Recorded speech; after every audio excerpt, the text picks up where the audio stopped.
तो आपला जवान हा काय आपला नोकर आहे काय, की त्याच्या आई वडिलांनी त्याला फक्त मरण्यासाठी म्हणून जन्माला घातलाय?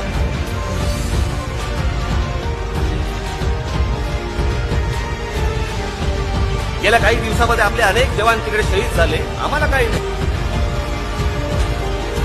मजा करतोय. जोपर्यंत उंबरठ्यावरती जोपर्यंत येत नाही ना तोपर्यंत आपल्याला समजणार नाही हे ते काय करताय. आमच्याकडे एखादा कधीतरी बॉम्बस्फोट घडणार, मग आमच्याकडेची माणसं मरणार, मग आम्ही एक 10-15 दिवस त्याच्यावरती काहीतरी चर्चा करणार, तोपर्यंत आम्ही काहीतरी पाकिस्तानला शिव्या घालणार, नंतर परत सगळा आनंद.